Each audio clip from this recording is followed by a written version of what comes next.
Espera, no, ese lo he utilizado yo, espera.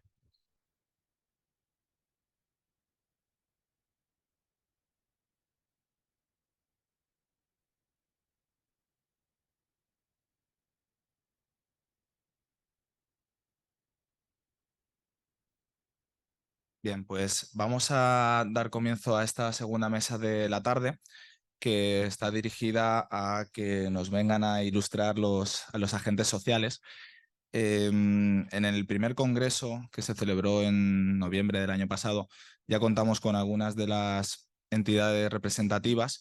En este caso, van a repetir UGT y comisiones obreras. UGT vino Julio, un compañero de María Jesús. Ahora les presentaré adecuadamente. Por parte de comisiones obreras tuvimos a Manuela, que hoy la tenemos en el público y le agradezco la asistencia. Y en este caso vamos a contar desde la parte sindical con María Jesús Cedrún, que es de UGT Cantabria, también está como representante en el CES de España, o al menos lo estaba. y, y por parte de comisiones obreras contamos con la representante en Castilla-La Mancha, que es Encarnación Sánchez. Por la parte patronal, debo disculpar la ausencia de la representación de COE. Por motivos institucionales no han podido estar, pero bueno, para el tercer congreso, que espero que se celebre el próximo en noviembre de 2024, intentaremos contar con ellos y también con CEPIME. Por la parte de la representación de las pymes, es decir, de las pequeñas y medianas empresas, contamos con Inmaculada Blázquez, que la tengo allí en tercer lugar, que es representante de Compymes, ha estado también como concejal en materia de formación durante 12 años. Y finalmente, allí en el otro extremo, tengo a Raúl Salinero, que es el representante de UATAE, una entidad de representación de trabajadores autónomos. Pues bien, yo me he ido coordinando con ellos, a quien les agradezco infinitamente la disposición y la colaboración, y hemos pensado que esta mesa la podríamos hacer de un modo un poco distinto, en el sentido de formato pregunta-respuesta. No obstante, antes de ello les voy a dar la palabra para que en apenas 2 minutos, para ir ajustándonos al tiempo, nos cuenten un poco cuál es su perspectiva de la formación o aquello que consideren más interesante, y una vez que terminemos esta rueda iré formulándoles algunos temas de conversación. Pues siguiendo el orden del cartel, tiene la palabra Encarnación Sánchez. Muy bien, muchas gracias. Se oye, sí, muchas gracias, Óscar. Cómo no, agradecer la invitación en nombre de Comisiones Obreras de Castilla-La Mancha y felicitaros por este congreso. Lo comentábamos antes en la comida, yo os lo he dicho, creo que es muy interesante que desde el ámbito de la universidad se empiecen a incorporar este tipo de actividades y de reflexiones en relación con la formación a lo largo de la vida y con la formación profesional en general.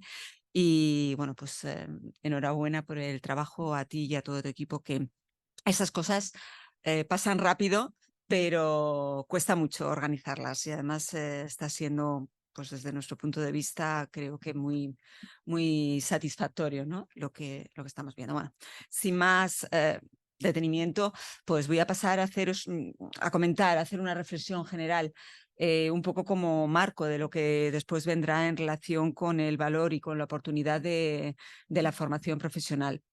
Voy a hacer mías unas palabras de Cristina Garamendi, según las cuales dice que habitualmente, o ya comenta en algunas de sus intervenciones, es la presidenta de Ecotec, no sé si conocéis, y aparte fue ministra de Ciencia, etcétera.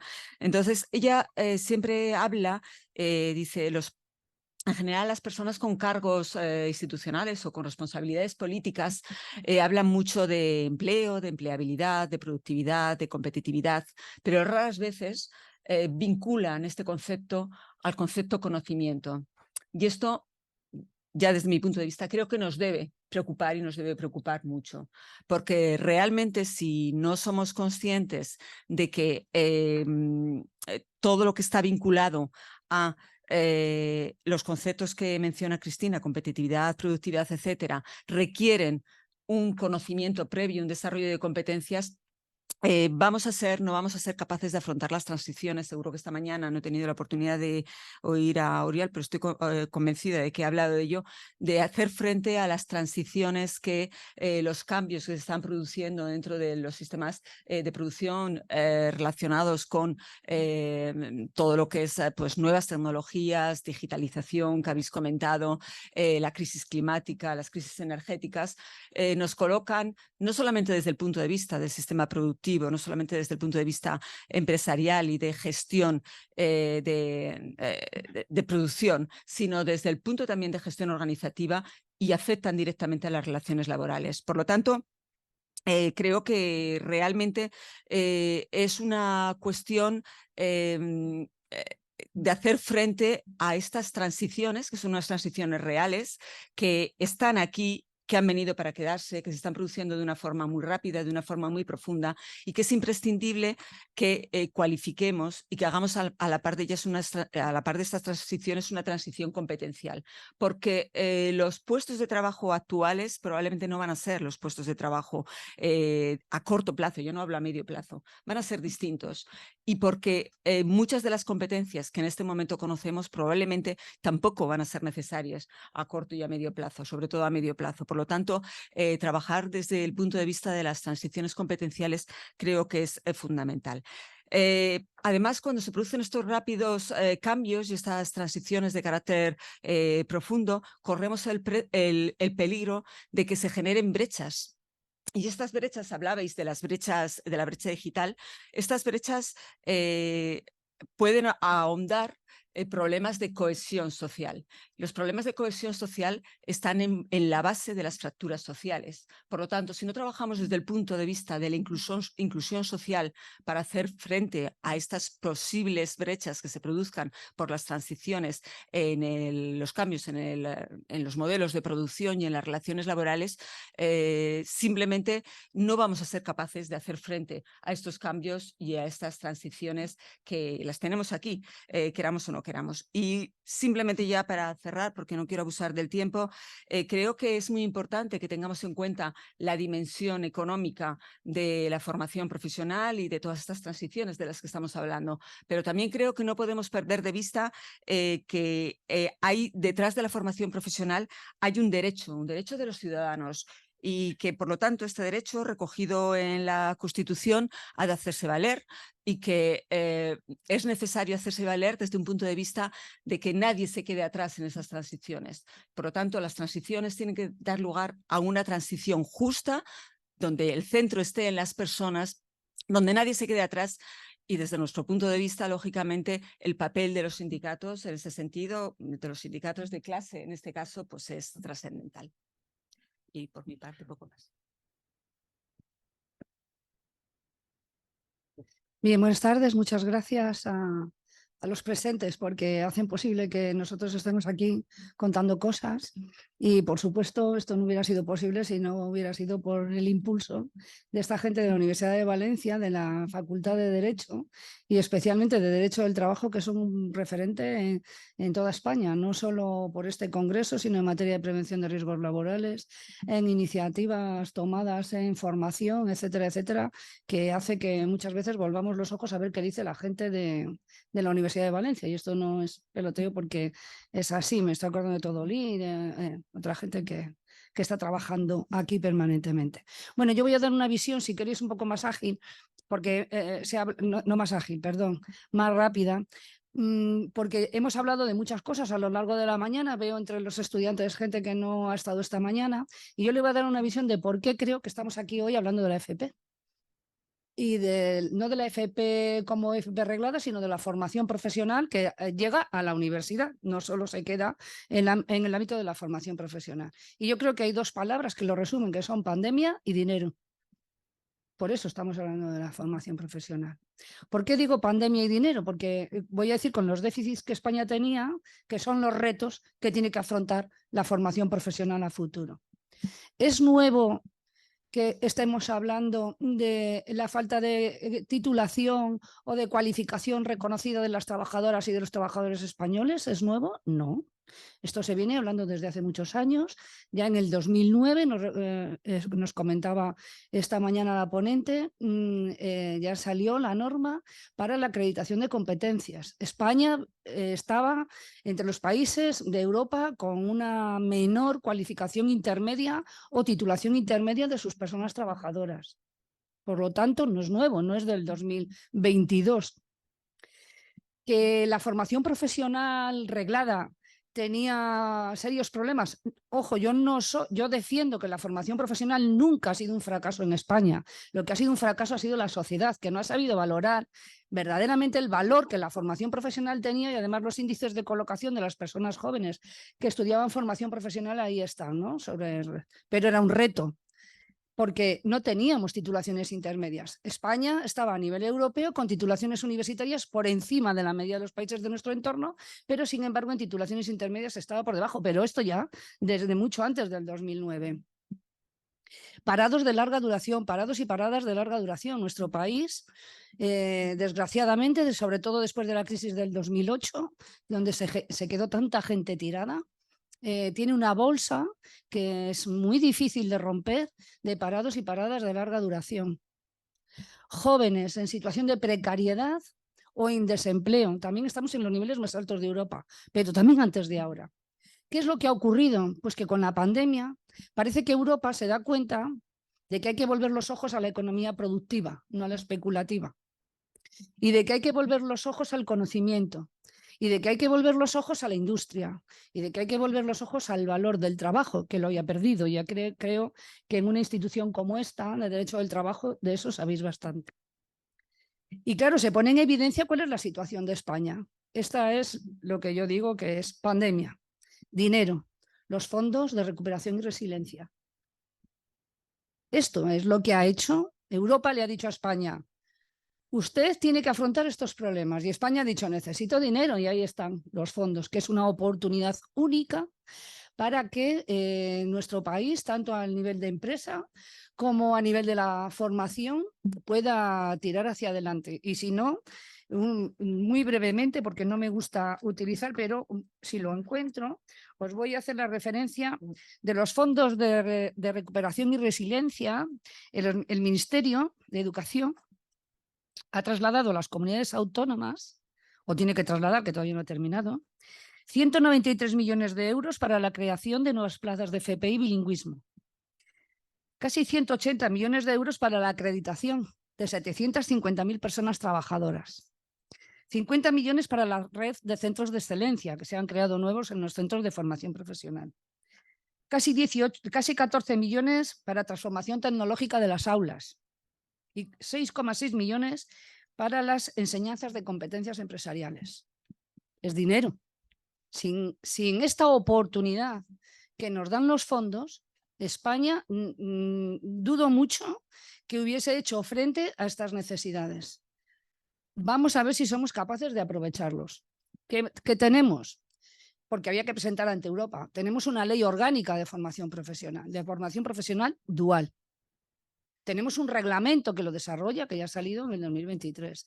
Se ha cambiado la ley de formación en el empleo, que ya no es formación para el empleo, es formación en el empleo. Un poco recogiendo la filosofía de lo que se comentaba antes. Se pretende reconocer mínimo las competencias a 700.000 personas. Mi pregunta es, ¿de verdad esto lo hacemos convencidas y convencidos de que este es el camino? ¿O lo hacemos porque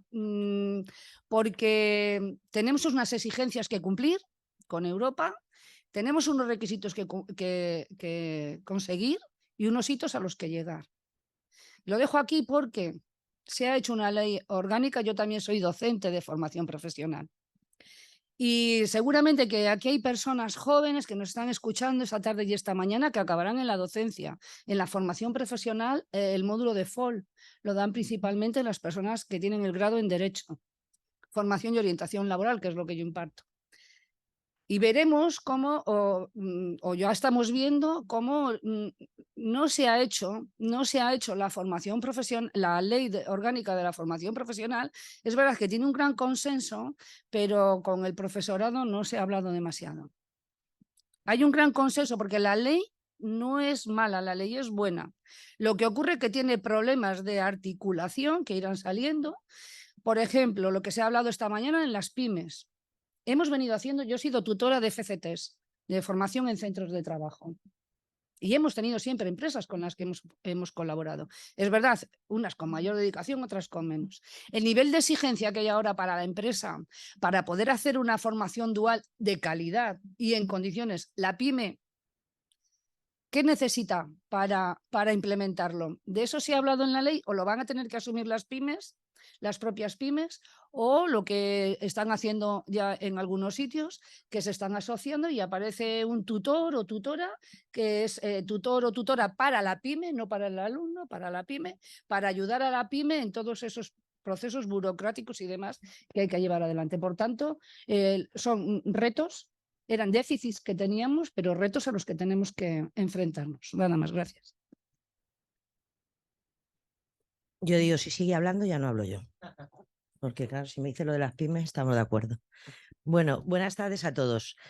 Bueno, puede ser que no nos conozcáis mucho. Yo represento a Compymes, que es la Confederación Nacional de Pequeñas y Medianas Empresas de España. No es una confederación muy antigua, es de reciente creación. Pero bueno, yo creo que estando de acuerdo con lo que han dicho los representantes de comisiones, yo creo que hay que aterrizar. Primero es un agradecerte que nos hayas invitado y poder estar aquí. Y hay una cosa, yo soy licenciada, o sea, no soy de FP, soy licenciada en Ciencias Políticas y Sociología hace muchos años de aquello. No voy a decir los años, pero hace muchos. Entonces, primero, me parece muy positivo que la propia universidad haga una reflexión sobre la FP, algo que antes no ocurría, porque no se ha hecho nunca. De eso no pasaba. La propia universidad hace una reflexión sobre la FP, con lo cual el sistema universitario y el sistema de formación profesional no deben estar tan alejados como lo están en este momento. Pero yo creo que para asumir los retos que nos ofrece nuestro país con respecto a la formación, hay que tener dos cosas claras. Primero, empezar la casa por el tejado, ¿no? Que es lo que ha hecho España en los últimos, desde el año 2012 para acá. Entonces yo creo que tenemos que tener primeramente unos datos muy importantes, que yo no soy de muchos datos, pero sí, estos creo que para los que nos escuchan son importantes. El Directorio Central de Empresas dice que el número de empresas activas a enero de 2022 asciende a 3,4 millones, la mayor parte de las cuales, el 99,100%, eran pymes, con un número de trabajadores situado entre 0 y 249, descontando las empresas sin asalariados, que representan el 56,6% del total. El 90% son microempresas, de forma que en España hay 1,3 millones de empresas con una plantilla entre 1 y 9 asalariados. El número de pequeñas y medianas empresas asciende actualmente a 142.832 frente a 4.720 de las grandes. Partiendo de esto, yo creo que el mercado laboral español necesita como que una visualización diferente, ¿no? Por parte tanto de aquellos que gobiernan en nuestro país, que son los que hacen la legislación y hacen las normas en cuanto a formación y a educación. Partiendo de ahí, hay que analizar para poder hacer una ley educativa, que somos el único país de la Unión Europea con mayor leyes educativas aprobadas en menos tiempo, algo muy importante también a señalar. Eso hace que también tengamos deficiencias, que vosotros, que sois los futuros empleados, ¿no? Y los futuros emprendedores o autónomos.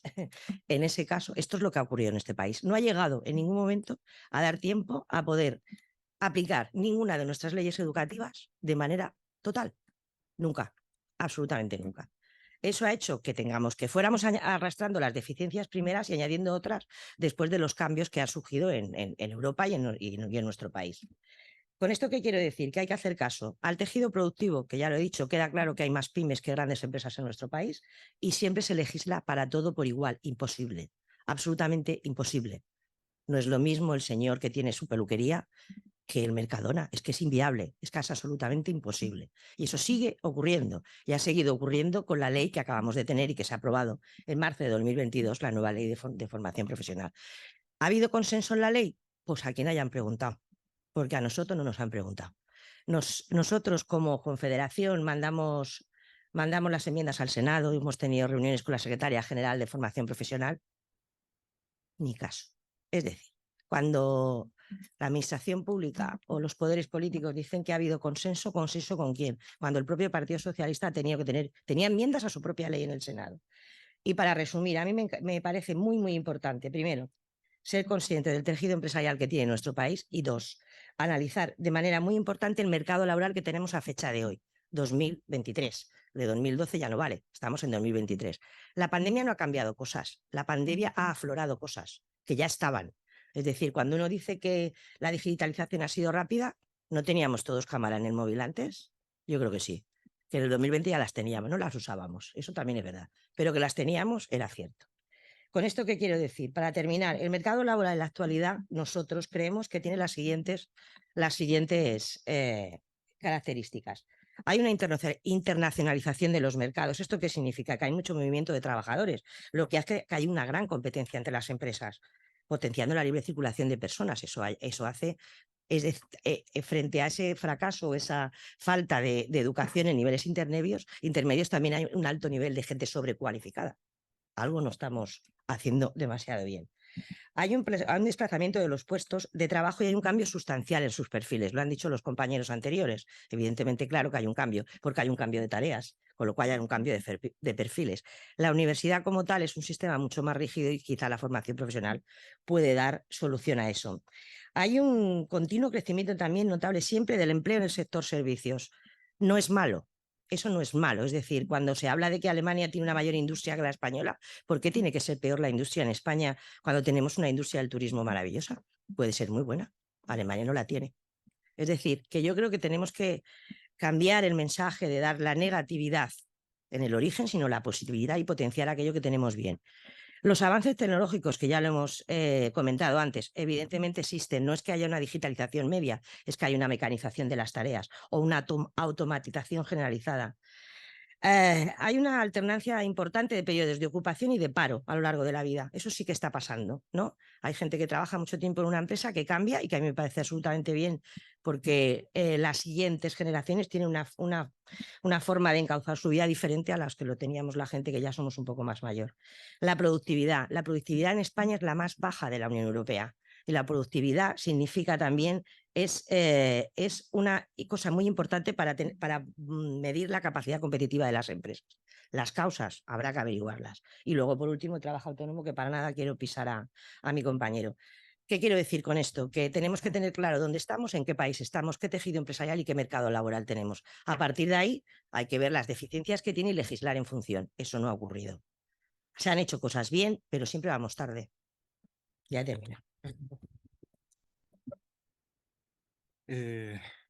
Buenas tardes a todos y a todas. Bueno, yo voy a ser un poco disruptivo en mi intervención, sobre todo porque voy a hablar de algo que está muy olvidado, que son las trabajadoras autónomos y los trabajadores autónomos. También voy a ser disruptivo un poco con el planteamiento que hace pymes y asalariados, en este caso en representación de los sindicatos, porque al final los trabajadores y las trabajadoras autónomas nos movemos en esa frontera entre patronal y sindicatos. Entonces estamos de acuerdo con todos, pero hay un hecho que es que todos se olvidan de los trabajadores y de las trabajadoras autónomas. Además, os tengo que confesar que hoy he tenido un día especialmente largo, estoy un poco nervioso y además se están produciendo intervenciones muy buenas. Para que os hagáis una idea, he terminado un poco antes de entrar con un conductor que me ha dejado en la puerta, el cual llevaba a Chimo Bayo a tope, con el móvil en la mano, y cuando me ha preguntado a qué venía aquí, se lo he explicado y él dice que ha dialogado. Yo creo que me ha retenido durante un tiempo explicándome cuáles eran los problemas del trabajo autónomo en base a una ilustración que era una tarta de queso. O sea, me ha tenido retenido y encima he terminado hambriento con todo esto. Y he empezado mi día a las 8 de la mañana en Novelda, en un pueblo de Alicante, dando una pequeña charla o conferencia, un encuentro con chavales y chavalas de un instituto que estaban haciendo un proyecto muy chulo de en un año cómo te vas a ver, ¿no? Y entonces estaban teniendo todo un proceso de analizarse a sí mismo para ir trazando su camino profesional, ¿no? Saber elegir. Un tema, bueno, me ha emocionado bastante. ¿Cuál es la cuestión o por qué planteo ser disruptivo? Porque yo voy a hablar de esos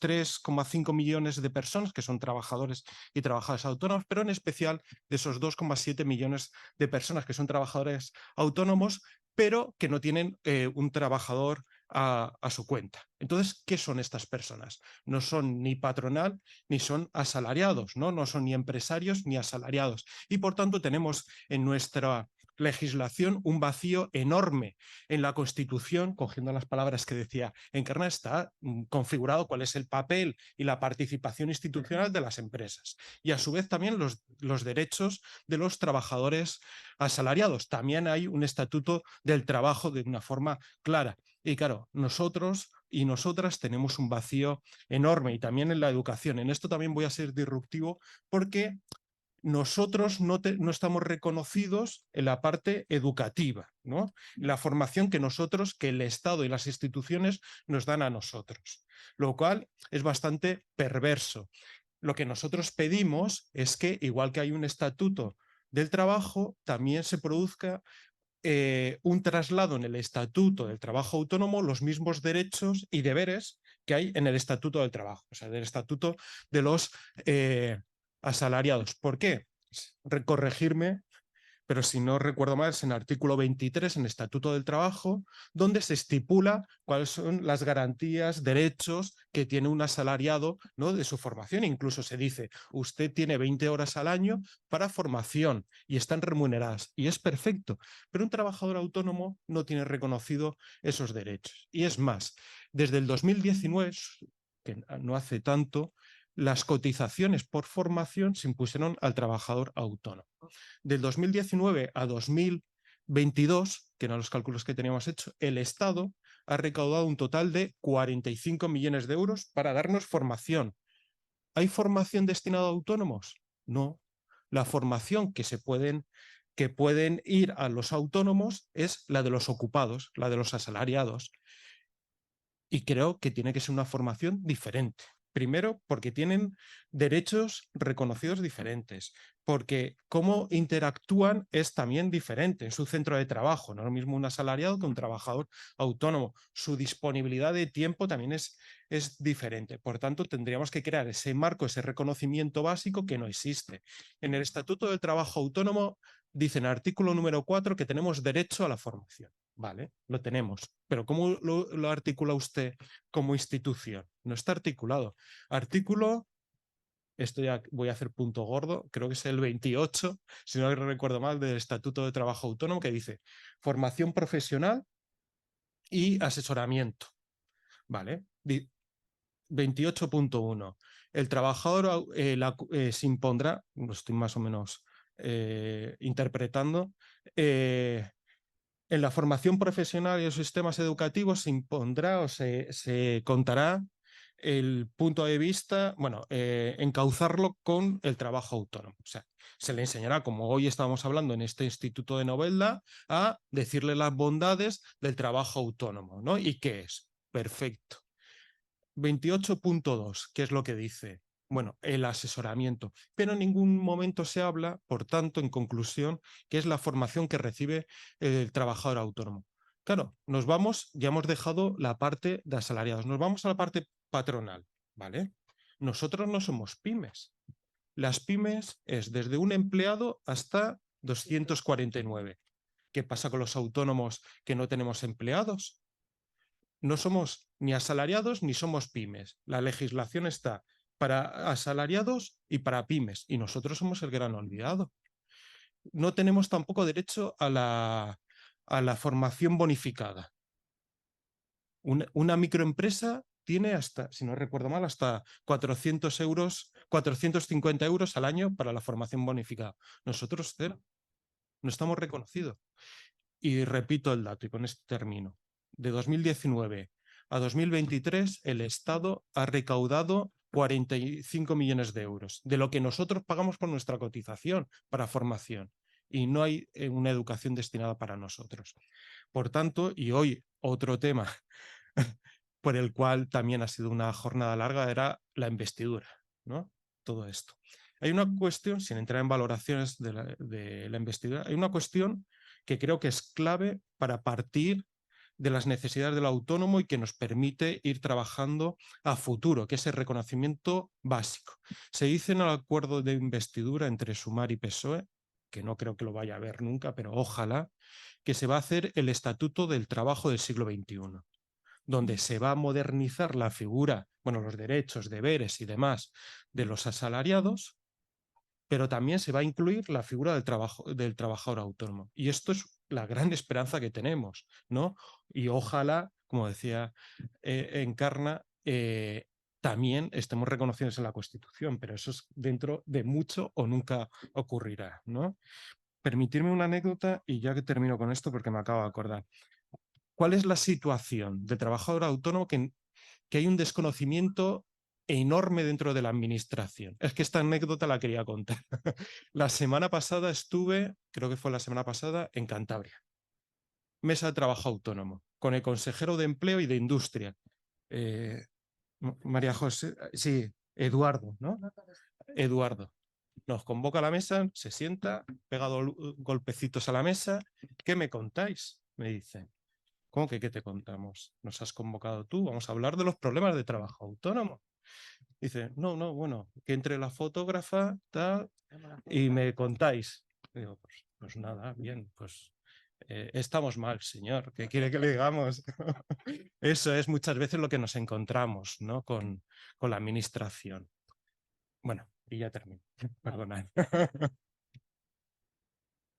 Sí.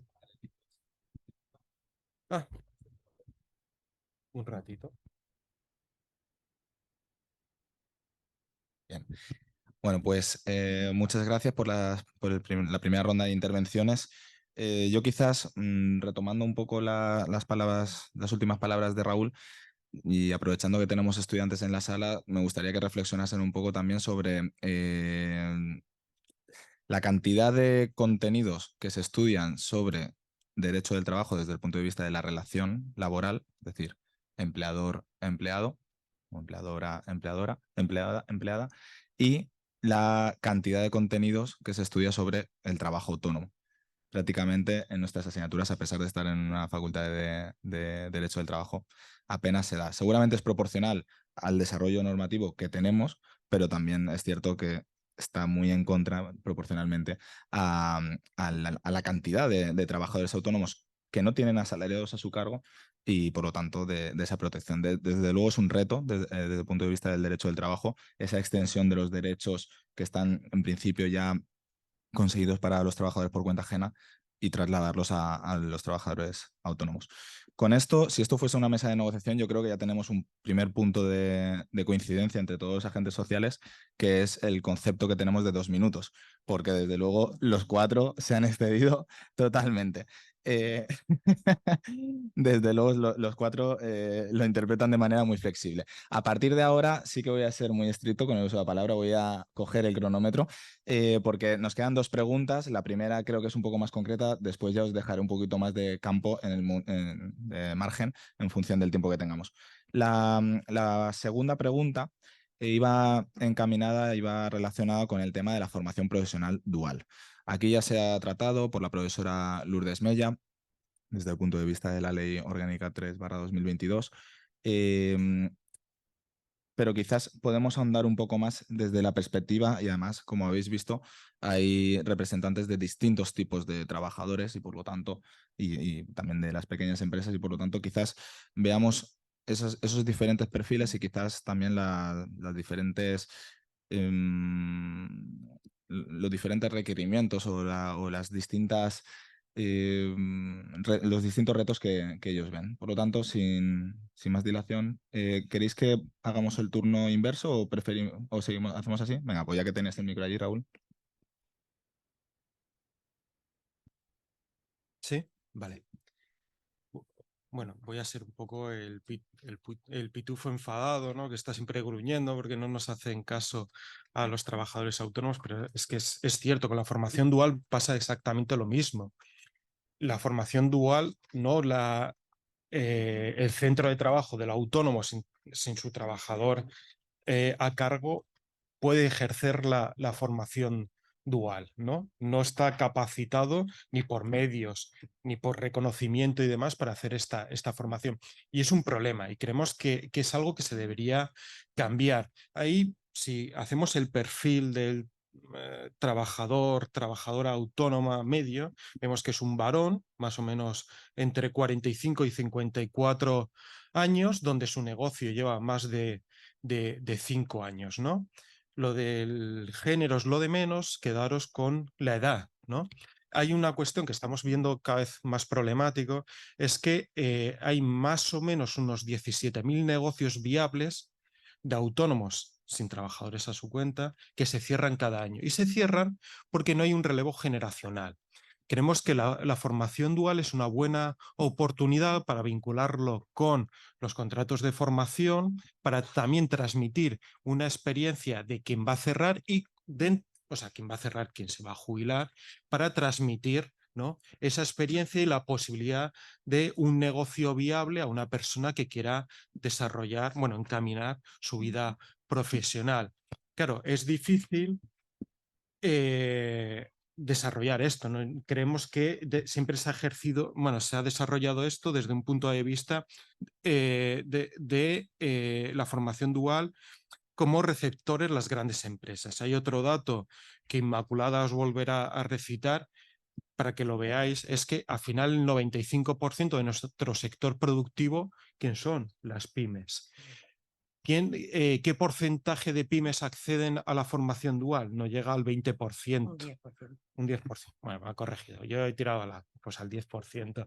Claro, nosotros, las trabajadoras y trabajadores autónomos, no somos un centro que recepcione o que forme la formación dual. Y creo que esto viene todo dentro de un proyecto que digo que se puede vincular con el relevo generacional, dando también una dotación, ¿no? Ayudas y demás.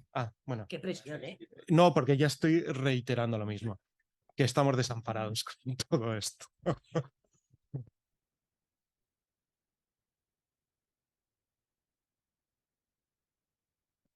Sí, ahora sí, vale.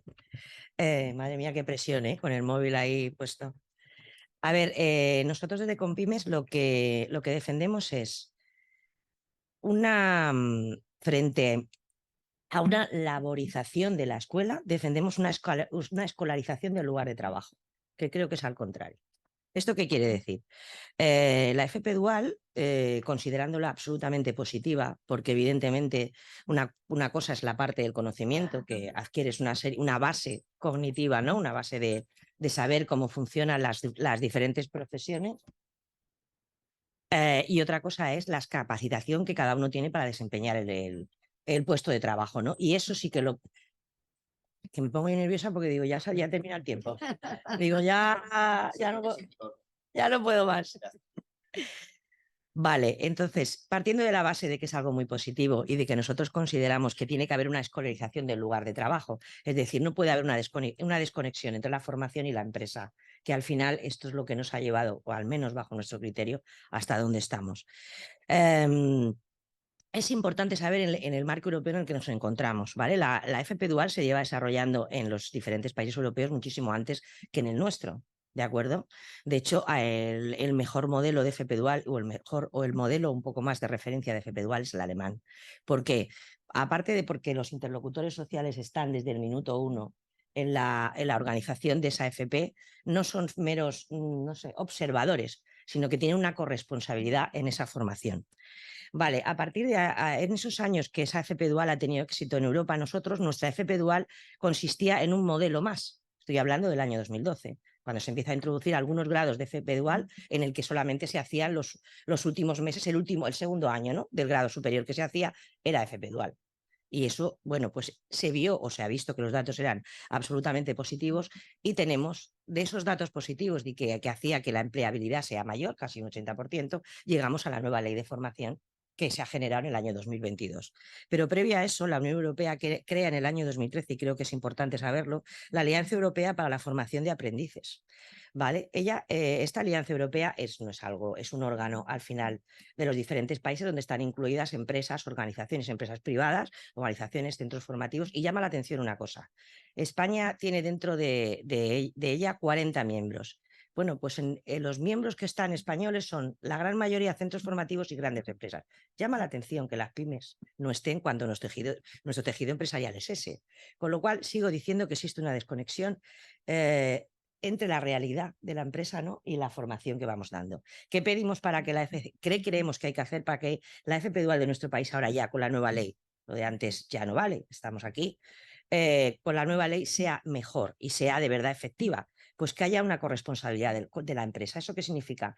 Que no seamos un modelo invertido. La empresa no puede servir solo para seleccionar el alumno y para evaluar el aprendizaje, tiene que estar en el origen, en el destino de la formación y el alumno en el centro. Eso sería lo importante y se llegaría. ¿Qué ocurre? Que también tenemos un problema a la hora de desarrollarla. Desarrollar una FP Dual en una pyme cuesta dinero. Es decir, además la nueva ley, ella lo ha nombrado antes, los tutores de empresa, los formadores de empresa, será posible hacerlo siempre y cuando haya una agrupación de pequeñas y medianas empresas. Es verdad que serán las grandes, pero por su capacidad. Volvemos no a legislar en la realidad. Legislamos para todos igual. Hay que legislar en pequeño y hay que legislar en grande. ¿Bien? Vale. Bueno, pues voy a ver si cumplo. La ley tiene por delante, el desarrollo de la ley y la implementación, tiene por delante el gran reto de unificar la formación profesional en nuestro país, porque hablamos de dual, pero es cierto que la dual, como bien se expresaba esta mañana, la dual en España se ha desarrollado en Cataluña y País Vasco, algo en Madrid y poco más por ahí. Y además con resultados desiguales, y los estudios y las estadísticas que se están sacando de la empleabilidad o no de la formación dual, pues no son reales, puesto que eran muy pocos y además en unas familias profesionales muy específicas. Hay que entender que la diferencia entre la formación profesional con el módulo de formación en centro de trabajo y la formación dual, también para la universidad, será así, porque esta es otra, que se ha quedado atrás la universidad cuando ya tenía que estar implementada la formación dual en la universidad y yo creo que llevará cierto retraso. La diferencia está en el número de horas que el alumno o la alumna va a estar en la empresa. Hasta ahora en las FCTs era el 30% de la carga lectiva. A partir de ahora, para que se considere, bueno, tenemos dual intensiva o dual general, preveyendo que la dual como tal y como se recoge la norma, pues va a ser muy difícil de implantar y será prácticamente en grandes empresas. Para que sea dual intensiva y genere derecho a contrato y demás, tendrá que tener casi un 50% de presencia de la carga lectiva, de presencia en la empresa. Hasta un 35% será dual general, con lo cual ni lleva contrato ni lleva, y será lo que se extienda de manera. Pero yo creo que sí que hay algo importante, que es el concepto de la formación en el centro de trabajo, y es la corresponsabilidad que asume la empresa al recibir en su centro de trabajo a una persona joven o no tan joven, pero que se está recualificando y que quiere emprender su vida laboral en un sector diferente o en un sector nuevo. Pero principalmente y sobre todo no será un éxito si no potenciamos primero la orientación. No hemos hablado de orientación. La formación profesional no tiene ningún sentido plantearla de la forma en la que se está planteando si primero no se ha hecho una previa orientación. Yo soy profesora de formación y orientación laboral. Qué curioso. Soy profesora de orientación laboral cuando los alumnos y alumnas ya han elegido la profesión. No les hemos orientado antes. Entonces, la ventaja que tiene Alemania, Dinamarca, Bélgica, que tienen avances importantes en formación dual, es que la orientación empieza pues en la primaria. empieza a haber orientación, porque está el orientador pedagógico junto con el orientador o la orientadora profesional y están trabajando de manera en la que se van viendo las capacidades de los alumnos y de las alumnas, las preferencias, y después a partir de ahí hay una buena orientación. Por tanto, como de la formación profesional hemos hablado mucho, para mí sigue siendo una asignatura pendiente la dual en la universidad y me parece fundamental, y además creo que salvo 8 universidades, que el Club de los 8 me parece que les llaman o algo así, que se han puesto sus rectores a hablar de la formación dual en la universidad, el resto, y creo que es una pérdida de oportunidad para las personas más jóvenes que en este momento están en la universidad. Muy bien, pues qué presión, por Dios. No cuento, esto no cuenta. Venga, ahora cuando empieces. Bueno, como esto presiona mucho, yo voy a intentar ir un poquito al grano. Bueno, a ver, la realidad es que en nuestro país tenemos un desempleo juvenil de jóvenes con baja cualificación que llega hasta el 46% y con una cualificación, digamos, media normal, estamos en torno al 35%. Y es evidente que algo hay que hacer en relación con este tema. Yo no soy partidaria, Comisiones Obreras no es partidaria de importar procesos o procedimientos o metodologías y pensar que se van a poder implantar en nuestro país, porque cada uno tenemos una idiosincrasia y una situación determinada. La formación dual, desde luego, es una herramienta y es una buena herramienta si se aplica bien y si se hace bien para poder generar una vinculación entre las partes integrantes del mercado laboral, ¿no? Los que son los aprendices y van a formar parte de un determinado trabajo. ¿Cuál es el problema que tenemos? Y voy a intentar focalizar un poco los desequilibrios que hasta el momento se han producido y en los cuales la Ley de Ordenación e Integración de Formación Profesional, pero no solo, también en el ámbito laboral, la formación dual del ámbito laboral, que siempre nos olvidamos, y también existe y se hace muy bien la formación dual en el ámbito laboral.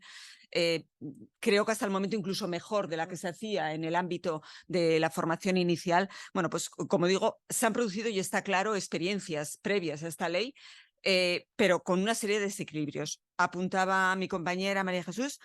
Hay desequilibrios territoriales, no se producen en todas partes, hay desequilibrios de modelo, no había una unificación. Creo que hay que diferenciar claramente entre lo que es una práctica no laboral y una formación dual. Y creo que equivocamos conceptos, seguimos equivocándolos hoy en día. La formación dual es aprender haciendo, con una finalidad no lucrativa, es decir, yo estoy trabajando, pero el fin de mi trabajo no puede ser lucrativo, aun teniendo un contrato. No puede ser lucrativo porque mi actividad es formativa. La función del tutor y de la tutora, como bien decían, es nuclear. Si tenemos a los tutores formados, podremos hacer una buena labor, formados y coordinados entre el tutor de empresa y el tutor de centro de trabajo, que tampoco se nos puede olvidar que tiene que haber tutores en ambos. Lo comentaba esta mañana un compañero, una persona, creo que era un profesor. ¿Qué hacemos con las funciones de ese tutor? ¿Dónde están recogidas? ¿Están dentro del ámbito laboral? ¿Cómo articulamos esto? Esto no queda resuelto, tampoco queda resuelto en el reglamento. Tenemos otros problemas importantes, un desequilibrio entre oferta y demanda dentro de la formación dual en el pasado y actualmente. Es decir, la oferta que se hace de formación dual no corresponde en muchas ocasiones con lo que se demanda y evidencia una serie de problemas. Uno de ellos lo ha comentado mi compañera. Tenemos un problema claro de prospección de necesidades formativas. En este país no existe un mapa de necesidades formativas, ni general a nivel de país, ni a nivel de sectores, ni a nivel de territorios. Y esto es un gran problema y un gran hándicap. Pero además de todo eso, no tenemos un sistema de orientación potente, ni en uno ni en otro de los que anteriores subsistemas, y mucho menos coordinados. Un problema gravísimo en este país, como ha comentado María Jesús, estoy absoluta y totalmente de acuerdo. Y por último, tenemos una baja oferta formativa en formación dual. Tenía un dato aquí que creo que es muy interesante, a ver si me acuerdo o lo encuentro, lo digo de cabeza. Solamente el 3,8% de la formación profesional es formación dual. No podemos hacer frente a las necesidades que tenemos del mercado laboral ni en los cambios que queremos hacer. Tenemos que hacer una inversión, no solamente capital, en formación de los docentes, en generación de estructuras, en recursos, en oferta, en coordinar todo esto por todas las partes intervinientes, también los agentes sociales, que tenemos mucho que decir en la gobernanza del sistema como nos corresponde. Y después tenemos un problema grandísimo que también lo ha comentado mi compañera. Y lo resumo, solamente participan un 0,3% de las empresas, y la inmensa mayoría son grandes empresas, en la formación no dual, en la formación profesional. Ojo, y en la mayoría de los casos son FCTs. Y en el error en el que no podemos caer, bajo ningún concepto, es en convertir la formación profesional de carácter general, que comentaba María Jesús, una de ellas, la única que realmente se va a poner sobre la mesa de forma más o menos inmediata, porque la otra se ha postergado hasta el 28. Ojo, que es un dato importante a tener en cuenta. En la mayoría de estos casos no podemos correr el peligro de hacer FCTs ampliadas. Y me temo que como sigamos así, vamos a caer en esa situación. ¿Vale? Es a donde vamos. Creo que, bueno, en líneas generales seguro que se me olvidan muchas cosas. Bueno, el papel de los centros integrados, ¿no? Dentro de la formación profesional tenemos una figura que es la del centro integrado, que se creó explícitamente para generar una vinculación entre el entorno productivo y los trabajadores, que no ha sido suficientemente desarrollada y que tendría mucho que decir dentro de la formación dual. Y mucho me temo también que no vamos a ir por ese camino porque no dotamos de recursos y no hacemos, en este sentido, no tenemos la tarea. Es imprescindible que no perdamos de la cabeza que, como decían, el 98-99% de las empresas en este país son pymes. Y dentro de ellas un porcentaje muy alto, es el 80 y tantos, y bueno, tú me corregirás los datos, son micropymes. Esto lo tenemos que tener encima de la mesa a la hora de pensar en cómo vamos a implementar este modelo que va a ser obligatorio dentro de un año. Dentro de un año va a ser obligatorio. ¿Cómo lo vamos a poner en marcha? Y esto lo vinculo a que no hagamos de ello un FCT, porque eso va a ser lo más sencillo. Es decir, aumentamos las horas, seguimos haciendo lo mismo que estamos haciendo. Antes me preguntaban en la mesa, me preguntaba Oriol, ¿pero Comisiones Obreras está a favor de la formación dual? Sí, pero no de cualquier formación dual. Porque lo que vamos a conseguir, y lo diré más adelante, es una precarización de la formación dual y una precarización del trabajo. Por eso Comisiones Obreras tiene determinadas reservas en relación a cómo se van a hacer las cosas o cómo se pueden hacer las cosas. Y parto porque yo creo que si no me vas a parar tú, aunque he dejado puntos por ahí. Muchas gracias. Desde luego se han puesto muchas ideas sobre la mesa en este concreto tema. Yo quizás rescataría un poco, voy a empezar por aquello de la orientación profesional. Desde luego es una asignatura pendiente. Yo creo que también, incluso desde el punto de vista legislativo, estamos yendo en la buena dirección. La nueva ley de empleo entra un poco en ello.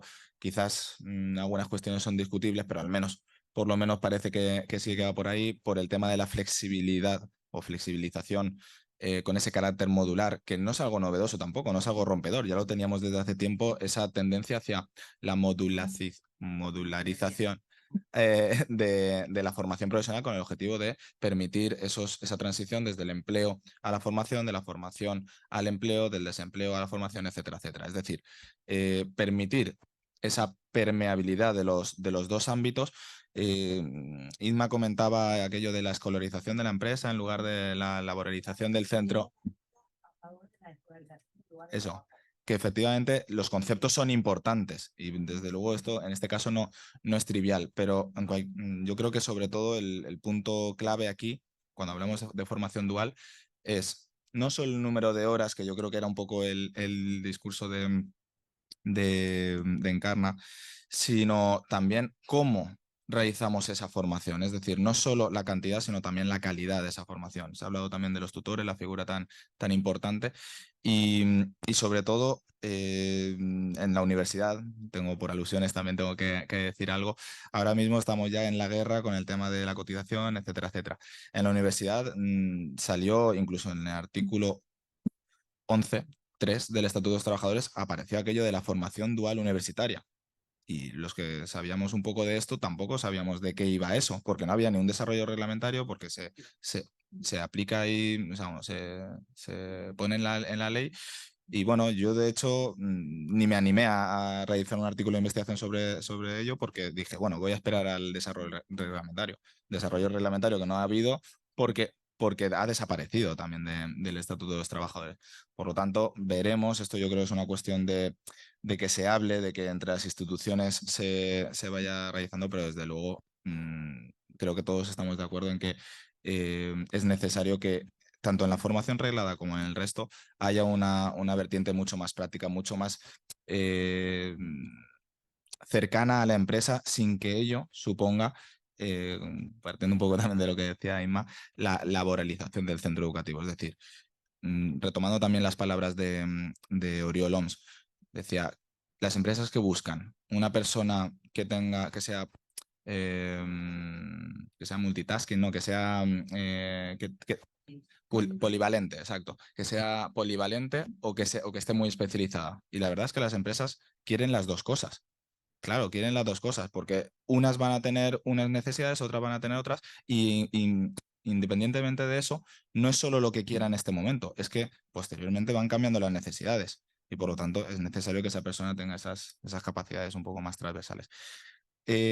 Ahora, teniendo en cuenta la hora que es, que nos quedan unos 20 minutos, sois 4, os voy a dar 5 minutos para ir tocando otros temas. Temas que a vosotros o a vosotras os gusten. Por cierto, ahora he dicho vosotros o vosotras, también me gustaría destacar una cosa que después tenemos una comunicación y es respecto al género dentro de la representación de trabajadores, de empresas. A mí me gusta el hecho de poder compartir una mesa donde haya 3 mujeres y un hombre, teniendo en cuenta que no es yo creo que no representa la realidad en cuanto a género, me refiero. Y bueno, simplemente decir que tenéis 5 minutos que podéis tocar algunos de los temas que ya hemos comentado, el tema de la formación incluso para la negociación colectiva, para la representación de trabajadores, el tema de de la bonificabilidad de ciertas formaciones. Es decir, entra todo lo que ahora sí que os voy a dejar un poquito de margen, pero por favor sin superar los 5 minutos. Volvemos como preferís. ¿Volvemos así con el turno? Como queráis. Así se va pasando. Muy bien, pues bueno,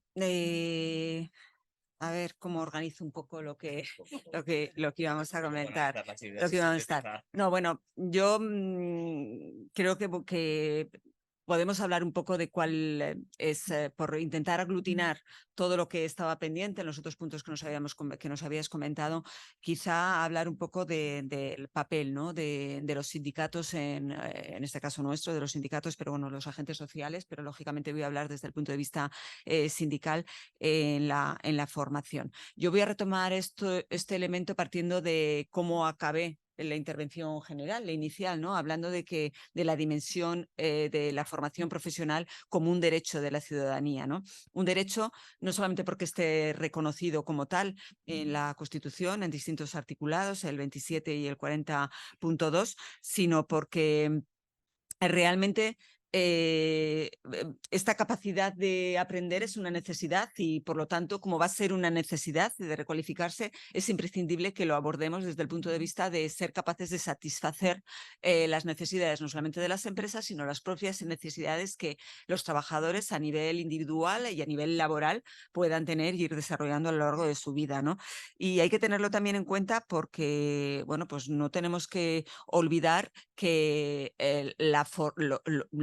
como lo decía además Raúl, ¿no? La formación que se realiza es una formación que proviene de los fondos por los cuales se paga, es decir, por una cuota de formación profesional. Y en esta cuota participan tanto asalariados como empresas, como en este caso también autónomos. Por lo tanto, tiene que considerarse que el papel sindical en ese sentido pues tiene que tener en relación a velar o en vigilando de estos derechos que han generado los propios trabajadores y las propias trabajadoras. Yo sí que me gustaría intentar responder a una pregunta, ¿no? Hasta el momento creemos que la formación profesional que se ha hecho hasta el momento ha cumplido con los objetivos que pretendíamos en relación con el sistema productivo y con las propias situaciones laborales, individuales y sociales.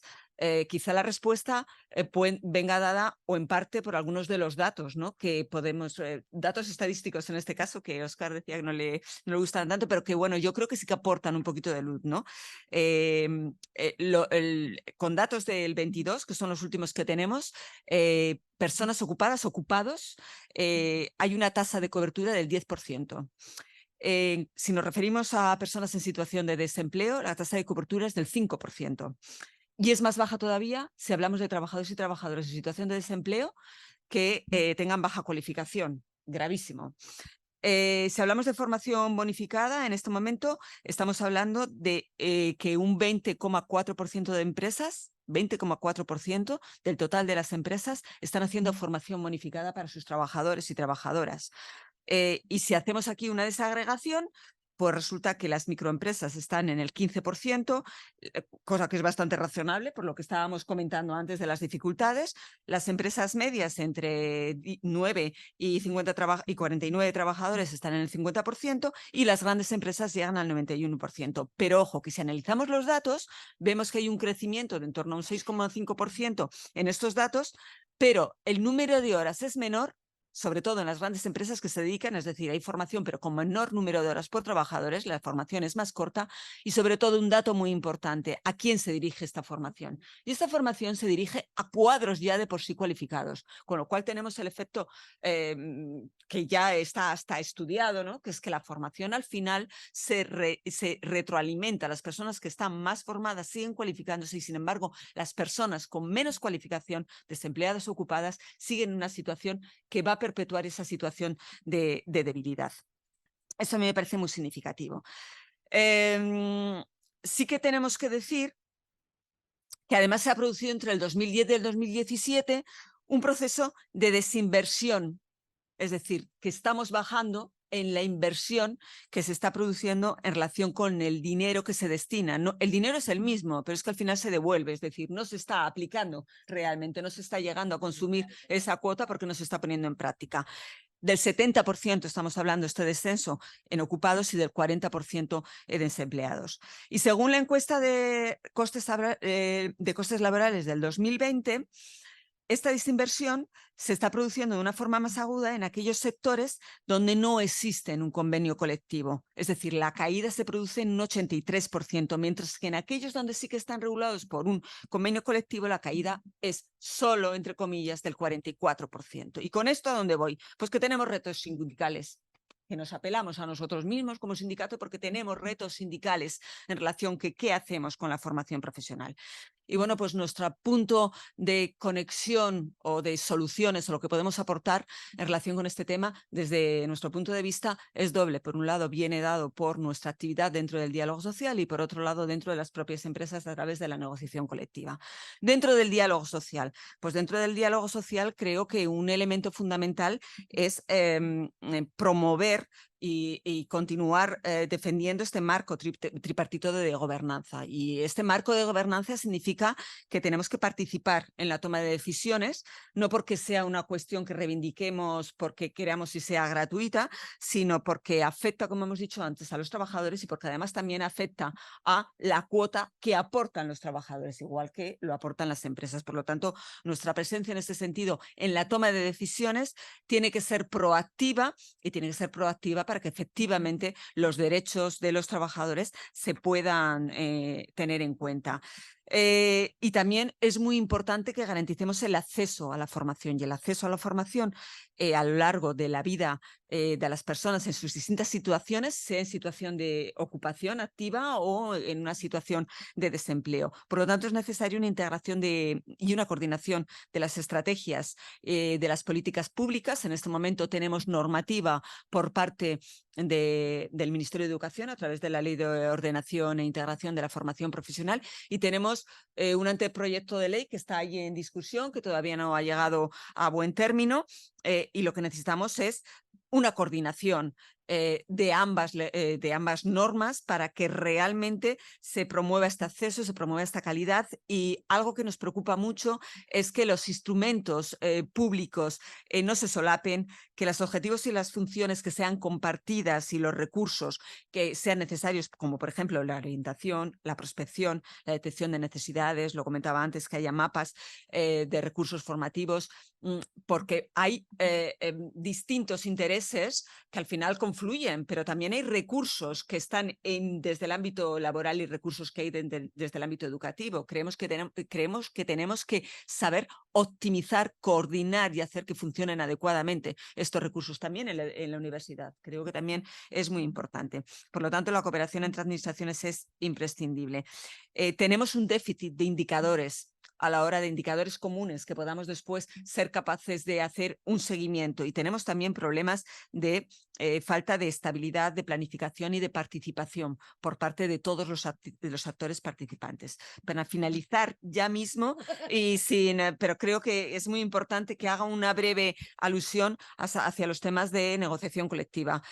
Por un lado, es imprescindible promover la negociación colectiva en el ámbito sectorial, y aquí el papel de las estructuras paritarias sectoriales, los órganos de los cuales nos proveemos para la detección de necesidades, para la calidad de formación y sobre todo para la mediación de los conflictos, tiene que ser fundamental. Tenemos que ser capaces de que haya una norma general y que después en la negociación colectiva se desarrolle en todas estas cuestiones, y tenemos que ser capaces de mejorar, y no me voy a detener, aunque creo que sería interesante, pero no me voy a detener, mejorar los derechos de información y participación, especialmente en todo lo que se relaciona con los planes de formación en las empresas, y mejorar las garantías del ejercicio del derecho a la formación. Y ya me callo, aunque creo que es interesante que ahondemos en esto. Quizá mi compañera pueda ahondar un poco más, que estoy segura que vamos a estar de acuerdo en ello.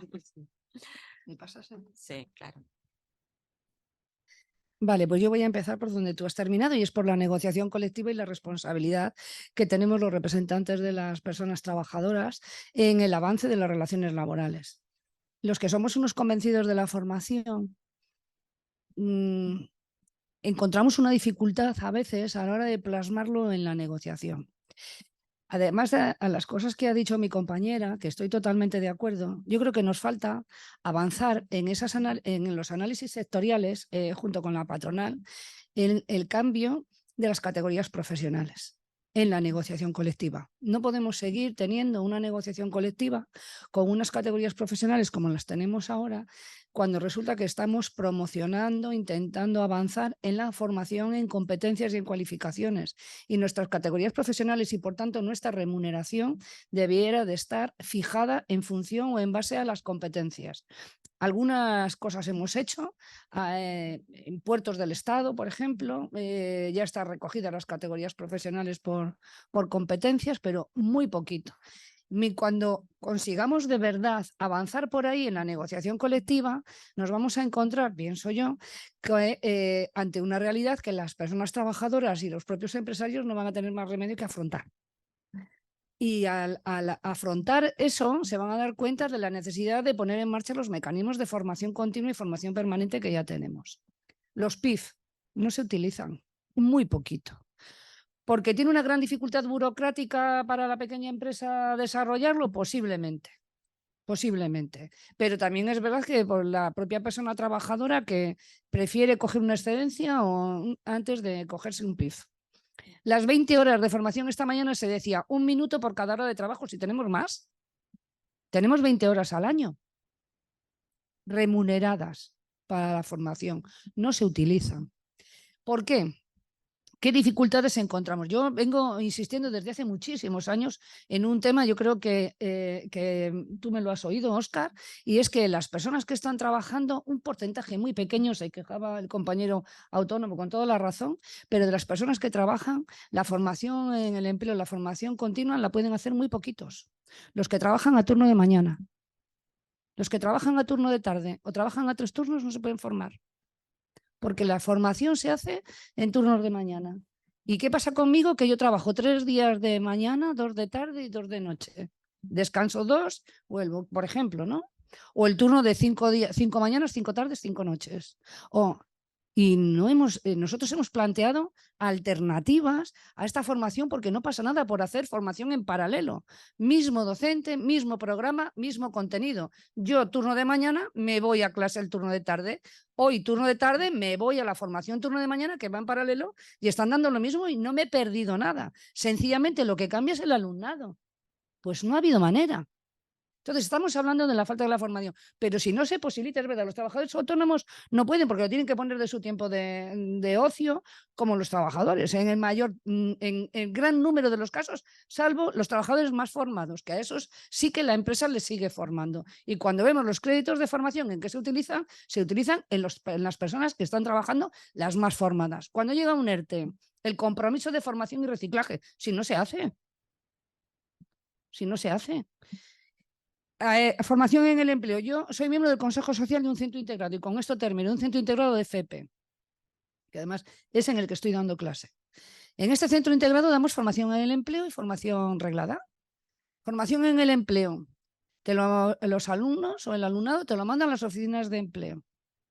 ¿Qué perfil tienen los parados y las paradas de nuestro país en las oficinas de empleo? Claro, cuando te mandan el perfil, tú sacas una formación modular, X, la que sea. Mi centro es muy específico. Las personas que te mandan te dicen, no, si yo no tengo ningún interés en esto. Si es que además yo de esto no he hecho nada. Si es que yo de esto, las personas desempleadas que se quieren formar, pero no están perfiladas, no están bien perfiladas. ¿Por qué? Porque en el servicio público de empleo, los servicios de orientación están desmantelados. Las personas que tienen que hacer el perfil del desempleado o desempleada que allí llega o de la persona que quiere mejorar en su trabajo es el funcionario o funcionaria que le toca, que lo mismo le da de alta, le hace esto y lo que le preguntas a ver, tú es en qué es lo último que has trabajado, en qué has estudiado y qué es lo que te gustaría hacer. Y se acaba. Y ahí está el perfil. Por eso no se gastan los dineros de la formación. No se gastan. ¿Por qué? Porque hay que devolver cantidad de cursos de formación, de oferta que se hacen porque no hay alumnado, no hay desempleados porque no se ajusta. Luego, ¿qué tipo de formación estamos ofertando? ¿Por qué tenemos esas bolsas de desempleo estructural de personas que se van haciendo mayores en esa bolsa de desempleo y no conseguimos sacarlas de ahí? Porque la formación que yo recuerde sigue siendo una política activa de empleo y no conseguimos sacarlos de ahí. Por lo tanto, creo que bienvenida sea la pandemia, como decía al principio, bienvenidos sean los dineros si nos hacen reflexionar sobre estas necesidades y nos hacen de una vez por todas hacerlas frente, porque en nuestro país no se puede seguir permitiendo jóvenes formados que se tienen que marchar. Es verdad que parece que en el último año ha bajado un poco la sangría, pero personas muy cualificadas que para encontrar trabajo, promocionar profesionalmente, se han tenido que ir de nuestro país.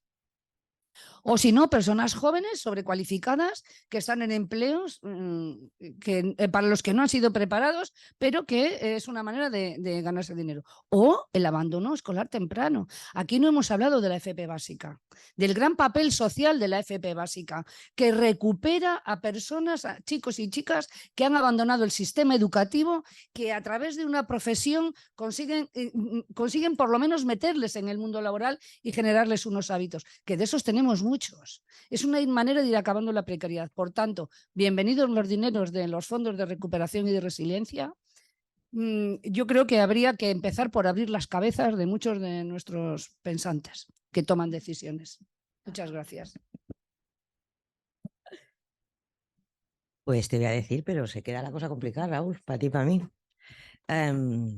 A ver, estando absolutamente de acuerdo en todas las cosas que han dicho las compañeras de los sindicatos, hay una cosa que a nosotros nos encantaría estar en el diálogo social, que en este momento no estamos, pero estaremos. Para aclararlo, esto es para aclararlo. Hay cosas de las que no hemos hablado, no estamos, pero estaremos. No, pero que no está tampoco, que no nos gusta. Bueno, vamos a dejarlo en otro momento. Vamos a dejarlo para otra mesa si queréis, charlamos. Pero bueno, estamos en otra... Bueno, mira, hablando de este tipo de cosas, hace poco hemos estado en la Comunidad de Madrid, esto por una salvedad, y vamos a firmar un acuerdo de colaboración para la acreditación de competencias en las organizaciones empresariales, que es algo que no hemos tratado todavía y algo es importante. A ver, yo a lo que voy, haciendo ese chascarrillo, que al final nos ponemos todos muy intensos. Hay una cosa, yo tengo muchas cosas por contar y muy preparado, pero yo soy una persona bastante sencilla y entonces... yo creo y siempre he creído que tanto la educación como la formación es la base de cualquier sociedad. Es decir, ninguna empresa funcionaría si no tuviera un capital humano adecuado que la hiciera competitiva. Es decir, que las empresas consideren que es un enemigo el tener a gente formada o estar a favor de todas las cosas que ellos comentan en este sentido es absurdo. No quiere que su empresa crezca. ¿De acuerdo?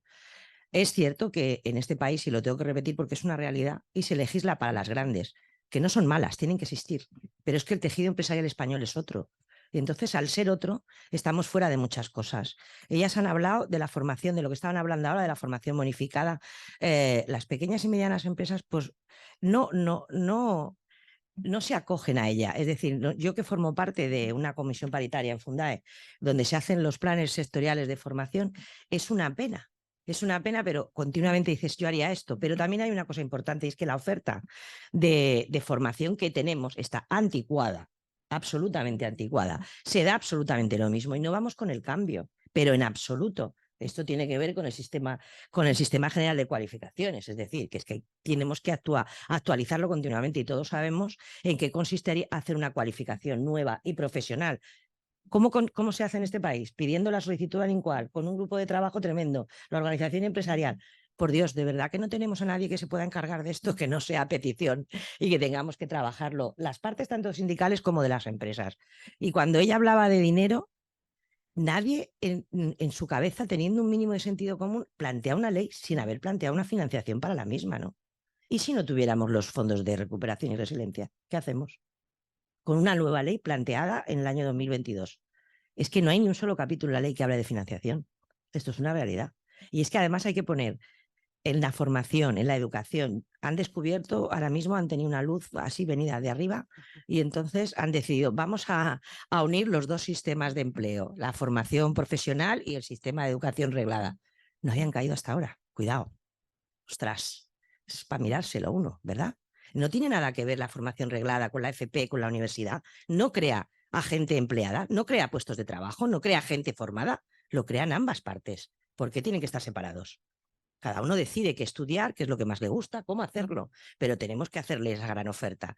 Entonces yo creo que hay un problema de base tremendo en nuestro país. Ya no, yo no quiero, o sea, con pymes no piensen que haya que exportar ningún modelo, que hay que mirarlos de vez en cuando, sí, exportarlos no, porque evidentemente nuestro tejido y nuestra estructura como país es diferente, pero mirarlo de vez en cuando para ver que lo mismo nos hemos equivocado en algo, pues también. Entonces, importante, financiación y el envejecimiento de la población. Hay un envejecimiento de la población, esto es así. ¿Por qué? Porque vosotros que estáis allí al fondo no queréis tener niños pronto. Vamos a ver qué hacemos con esto. Esto es una realidad. A ver, es que es una hora un poco complicada, pero es que esto es así. Primero, la emancipación del hogar paternal-maternal se realiza a partir de los 30 años. ¿Quién tiene familia a partir de los 35?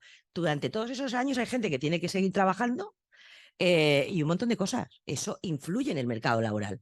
Influye también, como has dicho antes, en las competencias de las personas que con más de 50 están trabajando y que tienen que recualificarse con todo lo que está ocurriendo. Es decir, entonces el político que está mirando a España, que no sabemos desde dónde se ponen, no ven nada de eso. No somos conscientes de nada de eso con la cantidad de estudios. Bueno, te estoy viendo el informe de la forma. El Consejo Económico y Social ha sacado el último informe de la FP. ¿Nadie se lo ha leído? Porque es que dice todo esto, ¿no? Entonces, nosotros como pequeña y mediana empresa de este país, creemos firmemente la negociación es una base para avanzar. La empresa necesita de su capital humano. Sin la formación no vamos a ninguna parte. Me da igual que sea la universitaria o que sea la profesional y vamos a ver aquello que no está bien, vamos a cambiarlo. Tampoco es tan complicado de hacer. La bonificada, hay un infrauso total de la bonificada, porque yo lo veo en Fundae. Absolutamente. Y de repente nos acabamos de enfrentar a una norma que dice que la PRL, la formación en prevención de riesgos laborales, no es bonificable porque hay una sentencia que además no crea jurisprudencia. Ya ves tú que yo estoy en la Facultad de Derecho ahora mismo. Vosotros sabréis. Entonces, estas cosas no deben pasar, ¿no? Yo creo que la educación y la formación tienen que tener un pacto de Estado para empezar.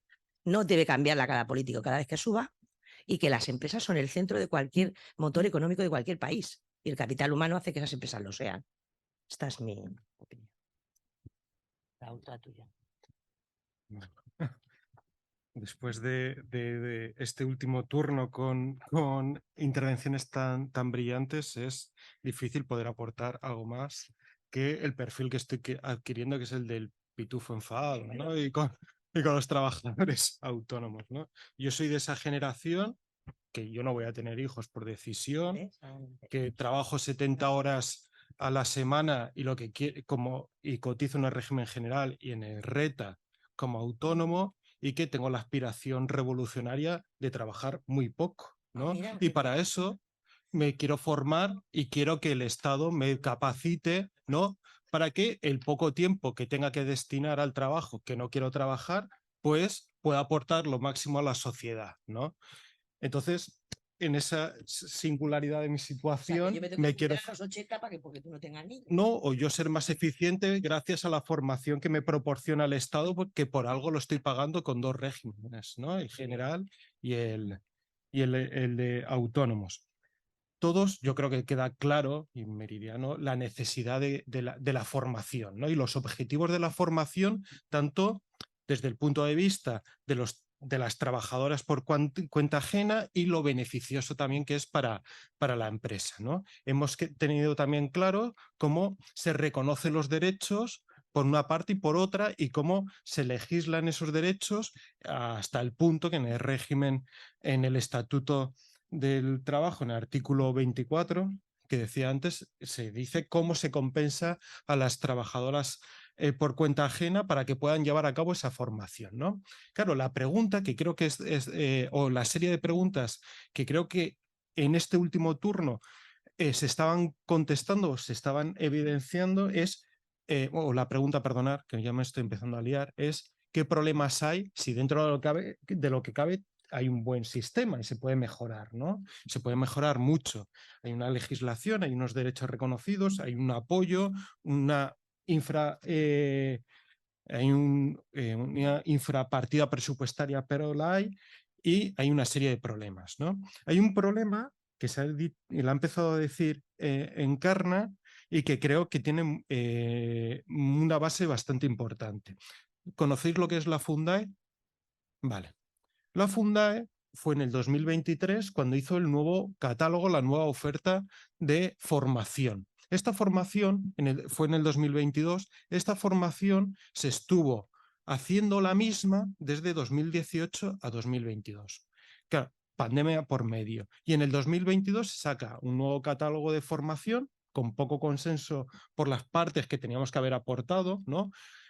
Y tenemos, por tanto, una formación que no es actual, que no es atractiva, que no toca los puntos singulares de la nueva productividad y de la nueva eficiencia, y por tanto se está haciendo por parte del Estado todo un esfuerzo que queda en saco roto, y que a quien tiene que llegar, que es destinada principalmente a las trabajadoras asalariadas, bueno, perdona, por cuenta ajena, porque ya he dicho el problema que tenemos las trabajadoras autónomas, no llega. Entonces, eso es uno de los pilares que hay que intentar afrontar, ¿no? Uno de los grandes problemas. Ha dicho Inma algunos deberes, porque Óscar ha sido una de las grandes revelaciones que he tenido con esta universidad. Luego haré un pequeño agradecimiento, lo he dejado para el final para ser más disruptivo. Óscar pues nos mandó deberes, dijo, tomar la sentencia que ha comentado antes Inma sobre formación por prevención. Claro, esto permitirme, porque termina un poco de plasmaros, o bueno, de confirmar lo que es mi tesis, ¿no? Que es que las trabajadoras autónomas estamos olvidadas, ¿no? La prevención de riesgos laborales es del 95. La figura del trabajo autónomo no está. 35 años de ley y está totalmente, bueno, 30 años, perdona, está olvidada. El trabajador autónomo. Un trabajador autónomo, sin trabajadores a su cuenta, no está obligado a acogerse a la ley de prevención. No tiene derecho a la formación, ni tampoco obligación, que es grave. Y el único avance que ha habido en prevención de riesgos laborales en nuestra materia ha sido el Estatuto de Trabajo Autónomo del 2007, que lo único que dice es que si vamos a un centro de trabajo porque alguien nos contrata y vemos una situación complicada, ¿no? Que pueda, por tanto, mermar nuestra salud, ¿no? Una situación de inseguridad, podemos irnos de ese lugar de trabajo. Es lo único que nos dice, pero no nos da ninguna dotación más. ¿Qué va a hacer, por tanto, esa persona que nos contrató? No llamarnos para las próximas. Y, por tanto, en el último informe que salió ayer o antes de ayer de accidentes de análisis de la siniestralidad del 2019 al 2022, incluso en ese informe que es del Instituto Nacional de Seguridad y Salud, se omiten al trabajador autónomo. Se omite totalmente. Vamos a las conclusiones y no se menciona. Por tanto, nosotros lo que estamos y nosotras lo que estamos intentando es algo tan sencillo, por eso soy muy pesado, de que nos reconozcan a los 2,7 millones de personas que somos trabajadores autónomas y que no tenemos una persona a nuestro cargo que nos reconozca y que nos reconozcan en el desarrollo del estatuto, que nos reconozcan en la formación, que nos reconozcan en la prevención, ¿no? Y con eso pretendía responder un poco a los deberes que nos decías, ¿no? Que nos habías puesto. Disruptivo. Yo con esta universidad pues he tenido cierto trato, ¿no? Con el País Valenciano hemos estado trabajando bastante con la Generalitat. Desde el 2011 nosotros somos la organización representativa del trabajo autónomo con más afiliados reconocido y certificado por la Generalitat, y con esta universidad en especial hemos tenido pues mucho contacto. Aquí hay personalidades tan importantes, ¿no? Y que crean esos pensadores que durante muchos años han fortalecido lo que es el derecho de las trabajadoras y trabajadores, ¿no? O sea, aquí hay una persona de una reputación y unos conocimientos indudables, que es Carlos Luis Alfonso, que además tiene una cátedra de trabajo autónomo, de las poquitas que hay en el Estado, y que al lado también de otro gran pensador y profesor como es Antonio Bailos, pues es de los que han creado una doctrina que por eso tenemos el Estado que tenemos, ¿no? El Estado de reconocimiento de nuestros derechos como trabajadores y trabajadoras, ¿no? Y que al final han sido también los que han permitido que hayan salido otros tantos, ¿no? De esta facultad han salido directores generales, secretarios y secretarias de Estado, han salido también consejeros y consejeras en la Generalitat, y puedo poner otros tantos ejemplos, ¿no? Como Rosa Pérez, digo, que estaba como consejera hasta hace poco, Héctor Illueca, ¿no? Que dio un avance enorme cuando estaba en la inspección de trabajo con los falsos autónomos, ¿no?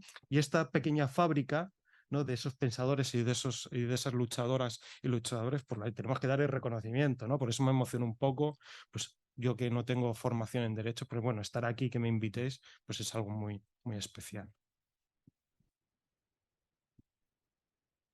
Pues muchas gracias a los cuatro.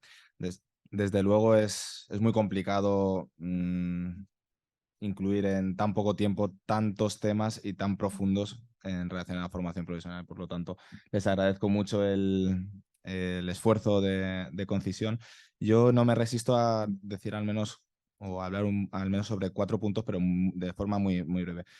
Tomando la palabra de Raúl, recordar que al profesor Carlos Alfonso se le rinde homenaje el 1 de diciembre en esta universidad, en esta Facultad de Derecho.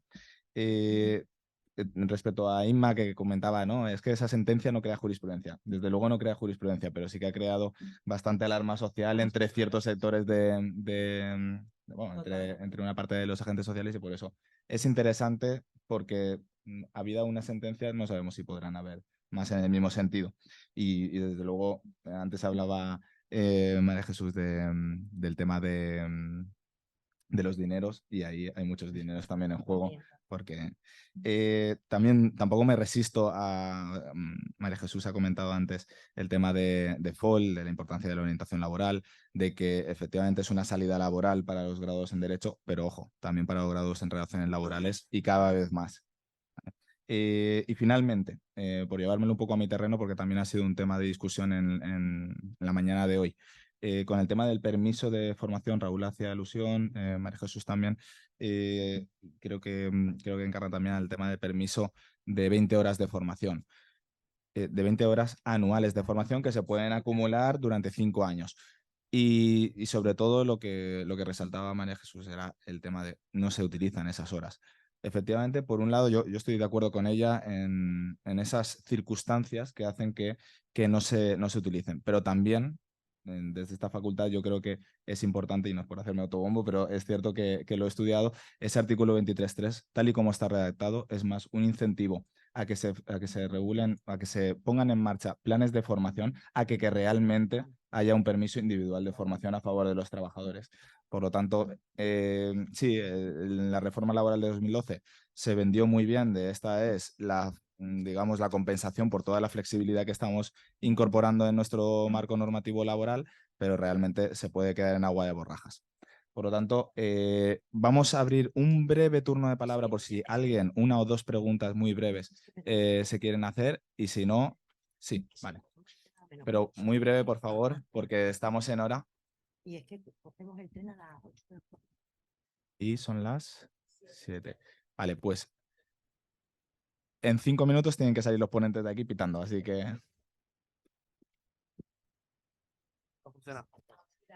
Hola, hola. Sí. Muy rápidamente, sobre un juicio crítico favorable o desfavorable sobre las estructuras paritarias sectoriales, ¿funcionan o no funcionan y sirven para detectar realmente necesidades de cualificaciones que se tienen que después reconocer?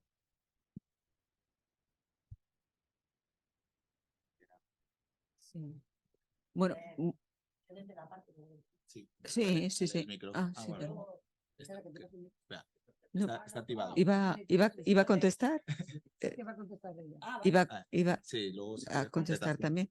No sé si está. ¿Se oye? Sí, sí, está Sí. Bueno, a ver, las estructuras paritarias sectoriales yo creo que son necesarias. Como todo, puede ser efectivamente necesario revisar. Y de hecho, antes hablábamos de comisiones. Y ahora hablamos de IO a estructuras paritarias sectoriales, pero yo creo que ahí es donde está la representación de los trabajadores de cara a una detección de necesidades. Se encuentran todas las partes involucradas. Es cierto, lo comentaba antes Inma, creo que el proceso es complejo y lento, que podemos incorporar procedimientos de agilidad, pero yo creo que como tal sus funciones, y yo muy especialmente quiero hacer mención a su papel mediador. Yo creo que es fundamental. ¿Y qué más deberíamos reforzar ese papel mediador? Porque si en algo nos encontramos con una problemática en el ámbito de la formación, es que cuando hay una desavenencia entre empresa y trabajadores por cualquier cuestión vinculada al ámbito de la formación, la falta de tener un paraguas legislativo y dejarlo todo en manos de la negociación colectiva nos hace que muchas veces no haya una figura donde se pueda establecer y tienes que dirimir esa situación y tienes que judicializar las cuestiones, y todos sabemos lo que significa al final una judicialización.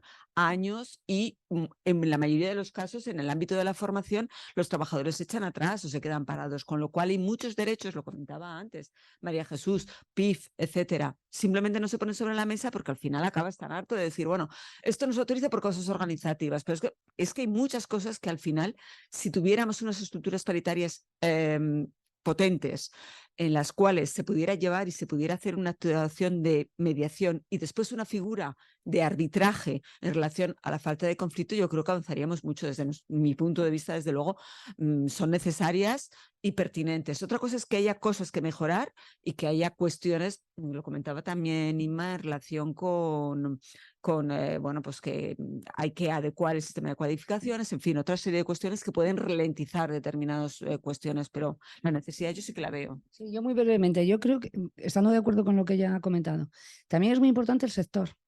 Si conoces, por ejemplo, el sector de la construcción, la Fundación Laboral de la Construcción, donde yo creo que se imparten un número intensísimo de horas y donde está dando muy buenos resultados. Además, es una fundación para la formación de las personas que trabajan en el sector de la construcción, que depende del ámbito estatal y luego ha caído en cadena a los territorios, siguiendo unas directrices de coordinación desde la sectorial estatal. Y yo creo que al menos yo conozco el ámbito del norte de España, y en el ámbito del norte de España es hoy por hoy yo creo que la mejor forma de obtener formación las personas que trabajan en el sector.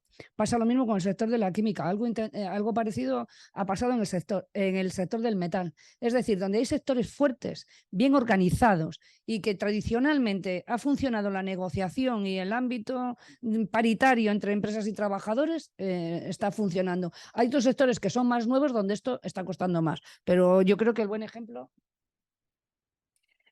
Yo por la otra parte, como siempre me toca la otra parte, yo te digo que llevo en la CPS, que tiene que ver con mi organización sectorial, pues como 10 años, y de verdad que funcionan. Evidentemente hubo un momento en el año pasado, creo que fue el anterior, que los miembros de la CPS dijimos, a ver, es verdad que la pandemia afectó muchísimo, esto es una realidad, y es verdad que dijimos que había que, bueno, pues un poco trabajar mejor en ellas, que la Fundae nos pusiera a disposición mejores medios y mejor tal, y eso ocurrió. De hecho, se hicieron 2 jornadas en la sede de COE que tenían que ver con convenio, con la negociación colectiva, y funcionó. Pero sí que es verdad que no olvidemos que las CPS están formadas por personas de los sindicatos que dedican su tiempo como pueden, y la parte de la patronal va al que puede. Y es verdad que estoy de acuerdo con ella, que aquí el sector que está más organizado y que como patronal quiere que funcione, acaban funcionando, porque los medios los tenemos. Lo que pasa que sí es verdad que te enfrentas a un mastodonte, como he dicho antes, del catálogo general de cualificaciones, que es demasiado inamovible, y es verdad que no tiene nada que ver con la realidad productiva de nuestro país. Eso sí que es cierto. Ya.